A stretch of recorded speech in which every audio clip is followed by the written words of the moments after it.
नमस्कार दोस्तों, स्वागत है आपका एक बार फिर से भारत समाचार के हमारे इस खास कार्यक्रम में जो आधारित है कानाफूसी गपशप और चर्चाओं पर। तो चलिए शुरू करते हैं पावर सेंटर।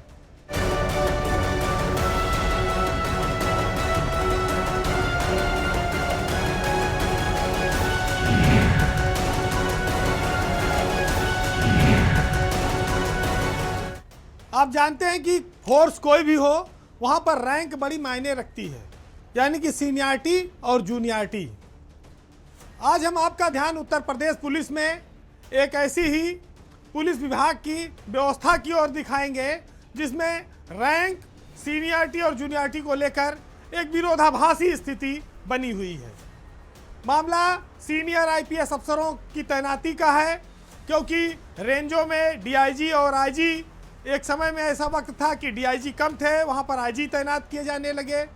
आज की तारीख में उत्तर प्रदेश में जो 18 रेंज हैं उसमें कहीं आईजी तो कहीं डीआईजी तैनात है। एक थोड़ी विचित्र सी तस्वीर हम आपको दिखाने की कोशिश करेंगे।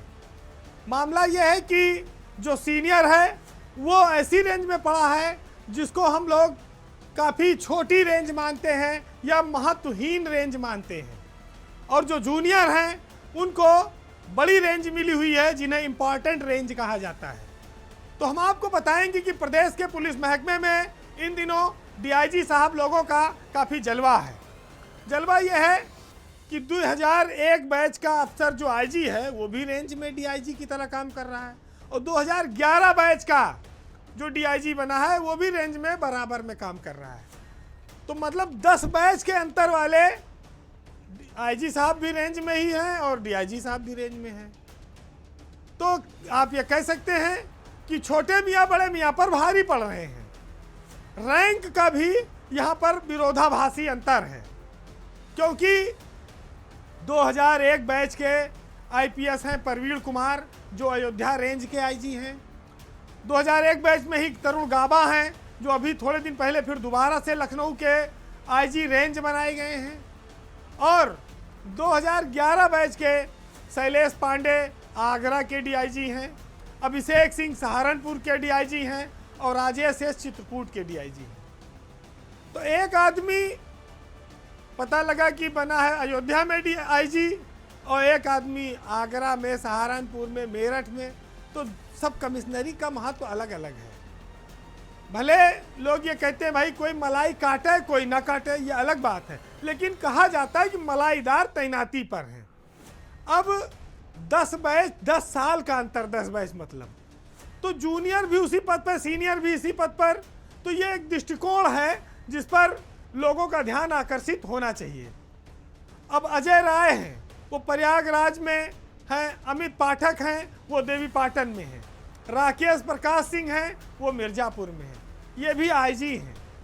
लेकिन उनसे बड़ी बड़ी कमिश्नरी, चाहे मेरठ हो वहाँ पर कलानिधि नैथानी हैं, चाहे मुरादाबाद हो वहाँ पर मुनिराज हैं, झांसी में केशव कुमार चौधरी, ये सब डीआईजी हैं। तो आप ये कह सकते हैं कि पश्चिम के और बड़े रेंजों में डीआईजी हैं और पूरब में छोटी रेंजों में आईजी तैनात हैं। वैसे 18 में से 14 पर डीआईजी अब काबिज हैं, 4 जगहों पर आईजी रेंज बैठे हुए हैं। तो बाजी मारने वाले मार चुके हैं। अब सरकार हो सकता है इस पर ध्यान दे कि कम से कम रैंक का सम्मान तो बचा रहे। जो लोग अब एडीजी बनने वाले हैं उनको कम से कम या तो बड़ी रेंज दे या पुरानी या छोटी रेंज से हटाकर उनको कहीं और महत्वपूर्ण जगह तैनाती दे दे। तो बात सिर्फ इतनी है कि बात मनोबल की है, बात सम्मान की है और रैंक को बनाए रखने की है। हालांकि सेना उनम होता तो ये ना हो पाता, लेकिन पुलिस में जहाँ कुछ नहीं है वो सोचते हैं चलो ऐसे भला रेंज में ही आईजी बने हैं, 4 आदमी सलाम तो कर रहा है, तमाम ऐसे आईजी घूम रहे हैं इधर उधर, कोई पूछने वाला नहीं है। तो भाई व्यवस्था की मार है।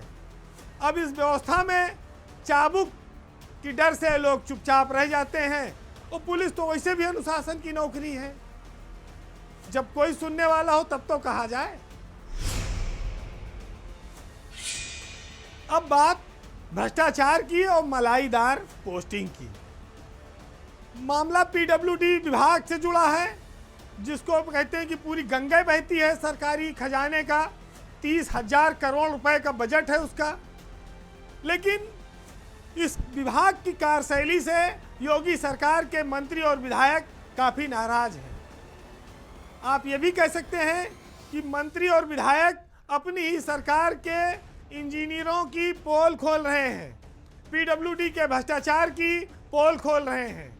और उन्होंने खाली मौखिक नहीं बोला है, बाकायदा रिटर्न में पत्र लिखकर मुख्यमंत्री को दिया है कि पीडब्ल्यूडी विभाग में अधिकारी भ्रष्टाचार करते हैं। शीर्ष स्तर पर जो लोग बैठे हैं वो रिन्यूअल के नाम पर, ठेके पट्टे दिलाने के नाम पर, जांच के नाम पर भ्रष्टाचार कर रहे हैं।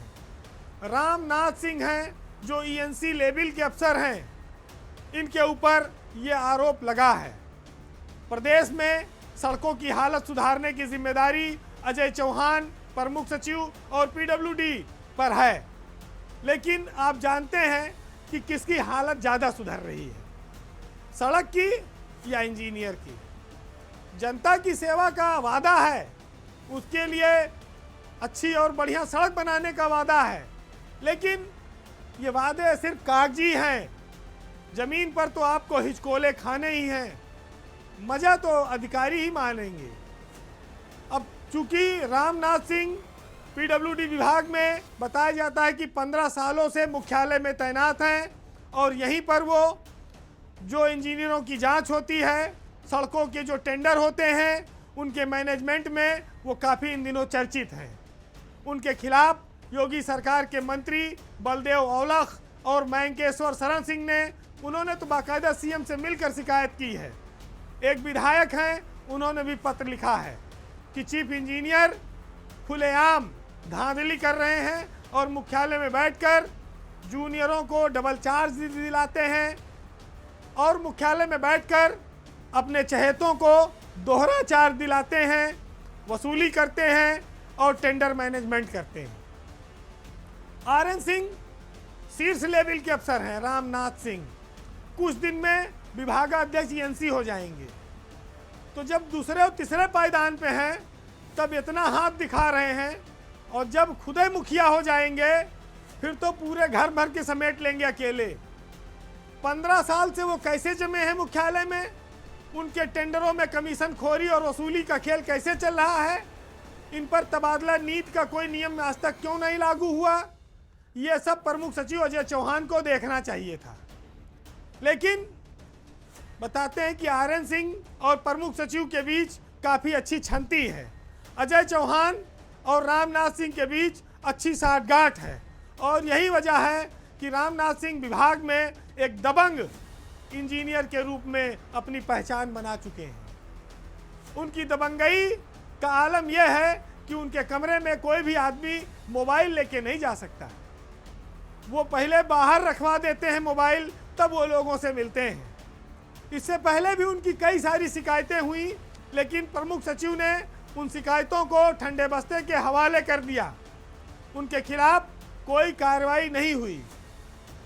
उनकी छवि एक बदनाम अफसर की बनी रही, जिसकी वजह से वो ठेकेदारों को रजिस्ट्रेशन, ब्लैकलिस्ट, वसूली, इन सब में वो धड़ाधड़ अपना काम जारी रखे हुए थे।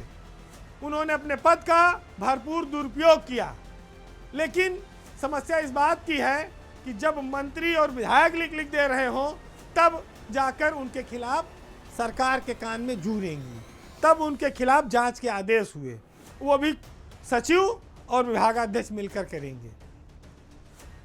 दबाव बनाकर वसूली करने की कहानी अक्सर पीडब्ल्यूडी में आती है, टेंडर मैनेजमेंट करने की बात भी आती है, लेकिन इतना सब कोई मुख्यालय में बैठकर कर रहा है, ये बात हजम नहीं होती।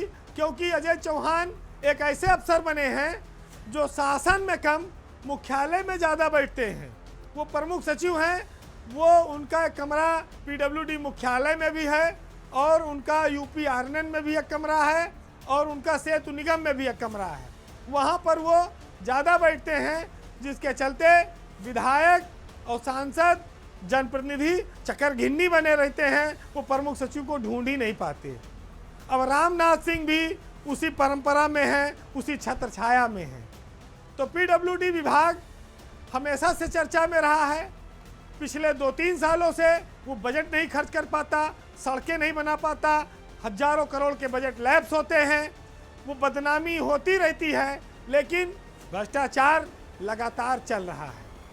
अब देखिए, जब मंत्री अपनी सरकार के खिलाफ, अपने सरकार के इंजीनियरों और अफसरों के खिलाफ लिख रहा हो, तो आप सोचिए कि किस कदर अराजकता ये लोग कर रहे हैं। उत्तर प्रदेश में ये जो मई का महीना है, ये बड़ा महत्वपूर्ण है, क्योंकि इस महीने में यूपी के डीजीपी प्रशांत कुमार रिटायर हो रहे हैं। 31 मई को वो रिटायर हो जाएंगे और यूपी में नया डीजीपी कौन बनेगा, इसको लेकर चर्चाओं का दौर शुरू हो गया है। ऐसा लगता है कि सरकार इस बार जो भी डीजीपी बनाएगी वो नाम काफ़ी चौंकाने वाला होगा, क्योंकि जिन नामों पर लोग उम्मीद कर रहे हैं, लाइन में है, चर्चा में है, ऐसा लगता है कि तैनाती उसके बहुत विपरीत आने वाली है। आपको बता दें कि डीजीपी पद पर चर्चा में अब ज़्यादा वक्त बचा नहीं है। मुश्किल से 1 सप्ताह के भीतर नया डीजीपी सरकार को ढूंढ के देना होगा, क्योंकि इस बार इस महीने में 3 डीजी लेवल के अफसर रिटायर हो रहे हैं। उसमें डीजीपी प्रशांत कुमार 31 मई को रिटायर हो रहे हैं, उनके साथ DG jail PV Rama Shastri retire हो रहे हैं, और उनके साथ ही DG telecom Sanjay M Tarde भी रिटायर हो रहे हैं। 3 बड़े पद खाली हो रहे हैं। उसमें डीजीपी का पद सबसे महत्वपूर्ण है, क्योंकि डीजीपी चयन करना एक कठिन काम है। अब ऐसा लगता है कि इस बार शायद यूपी को पहली बार कोई डीजीपी महिला के रूप में मिल सकती है। हो सकता है कि वो कार्यवाहक ही रहे, लेकिन महिला डीजीपी मिलने की संभावना ज़्यादा है। ज़्यादा इसलिए है कि 1990 बैच में अभी 2 महिलाएं बची हुई। उसमें सबसे महत्वपूर्ण नाम है तिलोत्तमा वर्मा का। 1990 बैच की तिलोत्तमा वर्मा यूपी की नई डीजीपी बनाई जा सकती है। ऐसा इसलिए है क्योंकि उनकी नौकरी अभी 6 महीने बची है नवंबर तक, और वो एक सौम्य और सभ्य अफसर के रूप में जानी जाती हैं। तो ऐसे में अगर वो डीजीपी बनती हैं तो ये कहा जा सकता है कि वो बहुत ज़्यादा महत्वाकांक्षा के साथ नहीं, सबको साथ लेकर डीजीपी के पद का निर्वहन कर सकती हैं। और नया डीजीपी बनने में वर्तमान डीजीपी की चॉइस और इच्छा भी बड़ा मायने रखती है, और हो सकता है कि प्रशांत कुमार भी रिकमेंड तिलोत्तमा वर्मा के नाम पर करें। दोनों एक ही बैच के अफसर हैं। तिलोत्तमा वर्मा नवंबर में इस साल रिटायर होंगी। 6 महीने का एक ठीक ठाक वक्त होता है, और फौरी तौर पर भी ये अगर कोई चयन नहीं हुआ तो तिलोत्तमा वर्मा को अगर चार्ज दिया जाएगा तो उसमें भी कोई अड़चन या असुविधा नहीं है, क्योंकि वो 90 बैच सीनियर बैच है, रैंक में है। वैसे उन्हीं के 90 बैच में ही रेणुका मिश्रा भी है। आपको याद होगा कि पुलिस भर्ती बोर्ड में रेणुका मिश्रा थी, सरकार ने उनको हटा दिया था, फिर वो 1 साल से ज़्यादा समय से पुलिस हेडक्वार्टर में है, और उनको एक तरह से कहा जाए अटैच रखा गया है। रेणुका मिश्रा को कोई काम नहीं दिया गया है। लेकिन आपको याद होगा कि आर.के. विश्वकर्मा 2 महीना के लिए डीजीपी बने थे। आर.के. विश्वकर्मा के बाद वी.के. मौर्य एक ऐसे अफसर हैं जिनकी नौकरी भी अब 2 महीना बच रही है। जून और जुलाई में उनका रिटायरमेंट है। हो सकता है सरकार वी.के. मौर्य को कार्यवाहक डीजी का चार्ज दे दे। जातीय समीकरण के हिसाब से आज की तारीख में भाजपा इसको काफ़ी भला फैसला मानेगी, क्योंकि वी.के. मौर्य की छवि ईमानदार अफसर की है और कहीं वो लॉबिंग नहीं करते हैं। वो इस समय डीजी होमगार्ड के पद पर तैनात हैं। वो भी एक सभ्य और सरल अफसर के तौर पर पहचान रखते हैं।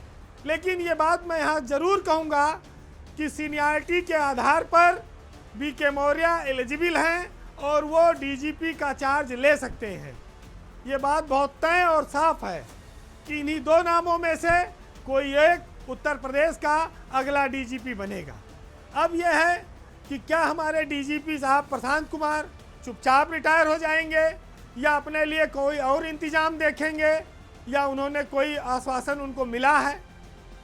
एक बार आपको याद होगा कि मायावती जब मुख्यमंत्री थी तो उन्होंने करमबीर सिंह को एक ओहदा दिया था। शायद पुरानी फाइल झाड़ फूंक के फिर कुछ निकाली जाए कि कहीं पर कोई नया पद क्रिएट किया जाए। तो हो सकता है अगर ऐसा कोई व्यवस्था बनती है तो प्रशांत कुमार उस व्यवस्था में सबसे फिट हो सकते हैं, और नहीं तो फिर जैसे सब रिटायर होके घर गए वैसे वो भी जाएंगे। अब बात एक ऐसे मैनेजमेंट की जिसमें सरकार ने जिंदा मक्खी निगल ली है। वैसे भी उत्तर प्रदेश में जब जब कोई बड़ी घटना होती है तो सरकार तमाम सारी जांच टीमों का गठन कर देती है, एसआईटी से लेके कई चीज़ों का, और जब जब इन टीमों का गठन हुआ तब तब परिणाम क्या आया किसी को नहीं पता चला। अब तो लोगों की धारणा ऐसी बनती जा रही है कि अगर कोई विशेष जांच टीम, अनुसंधान दल कोई जांच करता है तो फिर उसका रिजल्ट शून्य ही आना है, वो क्लीन चिट ही पाना है। अभिषेक प्रकाश जो अभी निलंबित चल रहे हैं, उनसे आज तक जांच एजेंसी न पूछताछ कर पाई, न उनको बुला पाई, और जो गिरफ्तारी हुई थी वो जेल से छूट के बाहर आ गया। कैसे बड़े लोगों को राहत दी जाती है, ये मामला आपकी आंख के सामने एक सबसे बड़ा उदाहरण है। अब तो अभिषेक प्रकाश लखनऊ में तमाम सार्वजनिक कार्यक्रमों में खुलेआम घूमने लगे हैं। बहुत साफ है कि तमाम भ्रष्टाचार करके 70 चूहा खा के अब बिल्ली हज को जा रही है, साफ सुथरी हो चुकी है। यह बात इसलिए कही जा रही है कि यूपी में चर्चित आईएएस अफसर अभिषेक प्रकाश भ्रष्टाचार के आकंठ में लखनऊ के डीएम से लेके इन्वेस्ट यूपी तक डूबे रहे। उनके कई सारे मामले आते रहे। सरकार ने कहा कि एसआईटी भी जांच करेगी, विजिलेंस भी जांच करेगी, एफआईआर भी होगी, लेकिन 2 महीने बाद सुस्ती छा गई। जांच एजेंसी का असली जो काम था अब वो नाकामी के रूप में सामने आ गया। वो इस बात का आज तक खुलासा नहीं कर पाई कि निकांत जैन को पैसा क्यों दिया गया, उस उद्योगपति को किसने निकांत जैन का नंबर दिया। कहते हैं कि लौकी के चोर का कटारी से काटो। जो 10-20 हज़ार, 5 हज़ार, 10 हज़ार घूस लेता है उसको रंगे हाथ पकड़वाती है सरकार, वो जेल जाते हैं। जो करोड़ों करोड़ घूस लेते हैं उनको क्लीन चिट मिल जाती है। अभिषेक प्रकाश पर सरकारी एजेंसियां क्यों मेहरबान हैं, किसके कहने पे मेहरबान हैं, ये एक बड़ा सवाल खड़ा हो गया है।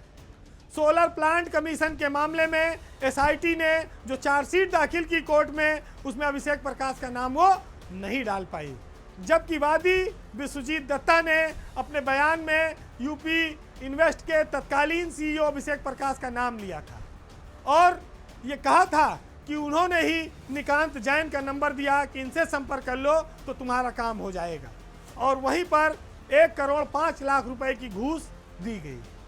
निकांत ने वो पैसा किसको दिया और अभी और कितना 5% की जो डिमांड थी उसकी क्या सच्चाई थी, ये सब चीज़ें बाहर नहीं आ पाई।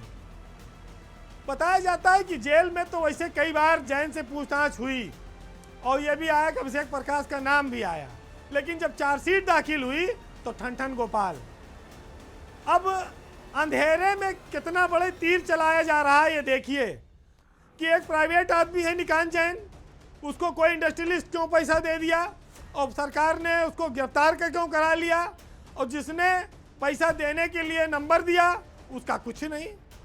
वो अब आजकल समारोह में बढ़िया जो है खीर पूड़ी और मलाई खा रहा है।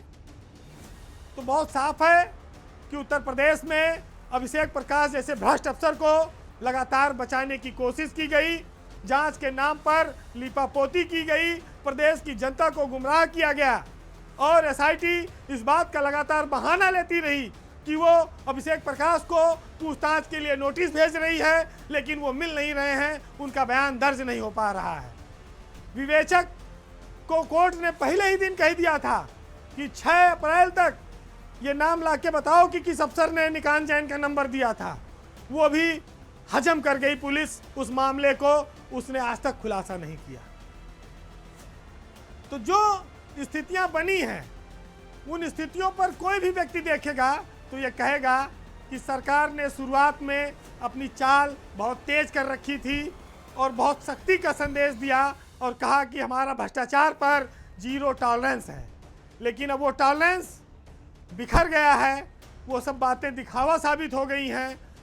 आज एक बार फिर वो बात याद आती है कि जब जब कोई घटना होती है बड़ी, तो उसमें छोटों की ही गर्दन पर तलवार चलाकर सरकारें वाहवाही लूटती हैं। आईएएस अफसरों को हर बार बचाया जाता है और अभिषेक प्रकाश को सरकार ने अब तक इसी तरह से बचाया है। अभिषेक प्रकाश पर सरकार की ये मेहरबानी उसके लिए एक दाग की तरह है, उसके ऊपर कई सारे सवाल खड़े करती है। उसकी पारदर्शी कार्यशैली के दावों पर प्रश्न चिन्ह लगाती है और ये पूछती है ये व्यवस्था में कि इतना सीधा और खुला मामला होने के बावजूद आईएएस अफसर को क्यों छोड़ दिया गया। आखिर ये दोहरा रवैया क्यों अपनाया जा रहा है? एक आम आदमी को जेल में डाल दिया जाए और एक अफसर को छोड़ दिया जाए, क्लीन चिट मिल जाए। फिलहाल आज के पावर सेंटर में इतना ही, लेकिन व्यवस्था और अतीत इस बात की हमेशा गवाही देगा कि आपने क्या गलतियां की थी। जो लोग जनता के बीच इस बात के दावे करते हैं कि कोई दाग नहीं है, हम पारदर्शी सिस्टम देंगे, ईमानदार सिस्टम देंगे, वो लोग कमर अब्बास के इस शेर से समझें कि जांच एजेंसियों में काम करने वाले अधिकारी और लोगों को इंसाफ देने का दावा करने वाले लोग किस हालात में हैं और कैसे काम करते हैं, इससे समझिएगा। सुनिएगा कि सामने वाले को हल्का जानकर भारी हैं आप, आपका मेयार देखा कितने मेयारी हैं आप तो मियाँ निकले हमसे बहुत आगे की चीज़। हम समझते थे कि हमारी ही कलाकारी है आप, और उप तलक करते नहीं जिले इलाही के खिलाफ। आपको तो दरबार की आदत है, दरबारी हैं आप। नमस्कार।